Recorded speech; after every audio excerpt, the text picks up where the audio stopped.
आपने संत कबीर का एक दोहा पढ़ा होगा या सुना होगा, बहुत फेमस है कि गुरु गोबिंद दऊ खड़े, काके लागू पाए, बलिहारी गुरु आपनो, जिन गोविंद दियो बताए। इसका मतलब आपको पता ही है कि हम टीचर को बहुत इंपॉर्टेंस देते हैं और टीचर को भगवान का रूप भी माना जाता है एक तरीके से, क्योंकि वो सिखाते हैं, मार्गदर्शन करते हैं।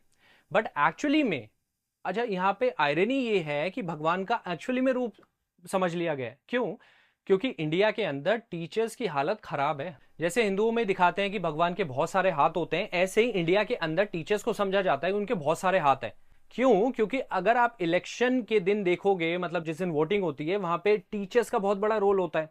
इवन ऐसे बहुत सारी गवर्नमेंट एक्टिविटीज होती हैं, चाहे सर्वे का काम हो या फिर इलेक्टोरल लिस्ट हो, उसमें प्रिपरेशन करती हो, टीचर्स को लगा देते हैं काम पे, सरकारी टीचर्स को। और इसलिए उनके ऊपर बहुत सारी रिस्पॉन्सिबिलिटी थोप दी जाती है, जिसकी वजह से रिजल्ट उनका डाउन चला जाता है।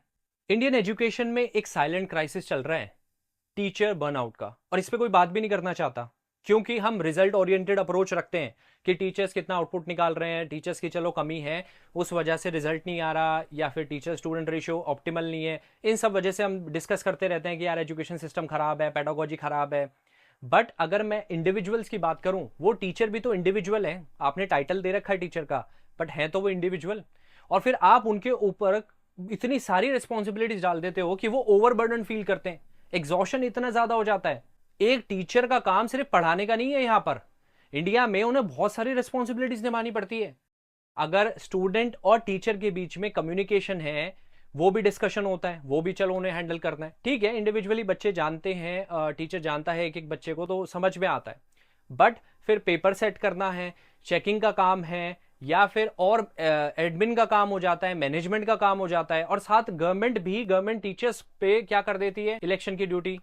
और चलो ये तो गवर्नमेंट टीचर्स की बात हो गई, फिर आ जाओ प्राइवेट टीचर्स पे भी। जी हाँ, प्राइवेट टीचर्स भी बहुत एग्जॉस्ट फील करती हैं या करते हैं, क्योंकि उनके ऊपर भी ये बहुत सारी रिस्पॉन्सिबिलिटीज हैं। और खास तौर से अगर मैं प्री प्राइमरी की बात करूं या अप टू प्राइमरी की बात करूं, तो बच्चे छोटे होते हैं, तो उनके कंधों पे बहुत सारी रिस्पॉन्सिबिलिटीज होती हैं।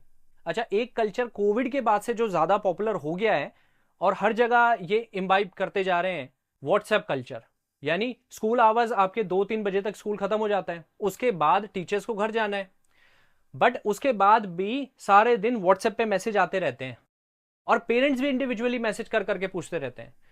तो सुबह 7-8 बजे से लेकर के रात में 10-11-12 बजे तक भी क्लासेस चलती रहती हैं, क्लासेस का काम चलता रहता है। स्कूल में क्या करते हैं, मैनेजमेंट ग्रुप्स बना लेते हैं, और जो आफ्टर स्कूल आवर्स होते हैं उसमें ये काम करवाते हैं। अब बहुत सारे लोग इस बात से एग्री नहीं करेंगे, वो कहेंगे कि कॉर्पोरेट कल्चर में या जॉब में 12 घंटे की शिफ्ट होती है, उसके अकॉर्डिंग उन्हें सैलरी मिलती है, तो टीचर्स भी करें। भाई टीचर्स एक तो सुबह से स्टार्ट हो जाते हैं और उनका काम बहुत हेक्टिक होता है, they have to speak continuously, तो दे फील एग्जॉस्टेड। और फिर उसके बाद भी, घर आने के बाद भी उनका काम खत्म नहीं होता, राउंड द क्लॉक वो चलता ही रहता है। पेरेंट्स भी कंप्लेन कर रहे हैं, उन्हें वो भी एड्रेस करना है। कोई मैनेजमेंट का इशू हो गया, कोई प्रोजेक्ट आ रहा है, कोई टैलेंट शो आ रहा है, कोई स्किट प्रिपेयर करनी है, या जितने भी ऐसे शोज होते हैं, एग्जीबिशन होता है, इनमें भी इन्हें लगा करके रखते हैं। फिर फॉर्म्स चेकिंग का काम हो, वो भी ये करते हैं, यानी एडमिशन रिलेटेड क्वेरीज हैं, उसमें भी इन्हें लगा देते हैं। अब जरा टीचर के पे स्केल की भी बात कर लेते हैं। लोग यही कहते हैं कि गवर्नमेंट टीचर्स का बहुत अच्छा खासा पैकेज होता है। आई अंडरस्टैंड, जो गवर्नमेंट टीचर्स होते हैं उनका अच्छा खासा पैकेज होता है, बट हर जगह नहीं, ये हाफ ट्रूथ है। क्योंकि बहुत जगह, बहुत सारे स्कूल्स में वो कॉन्ट्रैक्ट बेसिस पे है, और सैलरी कितनी होती है, 18,000, 20,000, और कहीं कहीं पे 50,000, 60,000 से स्टार्टिंग होती है। तो हमारे यहाँ पे एजुकेशन सिस्टम में, इंफ्रास्ट्रक्चर में डिस्पैरिटी बहुत है। कहीं पे तो बहुत अच्छा डेवलप्ड है, और कहीं पे बिल्कुल जो बेसिक अमेनिटीज होती है वो भी नहीं है। तो टीचर्स को कॉन्ट्रैक्ट बेसिस पे रखते हैं, और उन्हें ये होप होती है कि वो किसी ना किसी दिन परमानेंट हो जाएंगे। बट सालों साल बीत जाते हैं, 5 साल, 10 साल, 15 साल हो जाते हैं, पर वो परमानेंट ही नहीं होते हैं। कहीं कहीं पे कुछ ऐसे होते हैं जो टीचर्स टाइम पे नहीं जाते। तो गलती हर तरीके से है। बहरहाल वो अलग इशू है, बट अभी मैं बात कर रहा हूं स्पेसिफिकली कि जो टीचर का बर्नआउट है, यानी इतना ज्यादा एग्जॉशन होता है, उस पे ध्यान देने की बहुत जरूरत है। अब वीकेंड्स पे, बजाय कि वो वेकेशन पे जाए या फिर रिलैक्स करे, वो अपना जो वीकली प्लान्स होते हैं या जो प्रिपरेशन करनी होती है, वो उसी में ही बिजी रहती हैं टीचर्स, या मेल टीचर्स, फीमेल टीचर्स, जो मैनेजमेंट होते हैं, सुपरवाइजर्स हो गए, वो कभी भी टीचर्स को कॉल कर सकते हैं। पेरेंट्स कभी भी, दिन रात, रात में भी कॉल कर लेंगे। और इवन जो उनकी सैलरी होती है वो उस हिसाब से नहीं है। अगर प्राइवेट टीचर्स की मैं बात करूं तो प्राइवेट टीचर्स का पे इतना अच्छा नहीं होता। It's a back breaking job.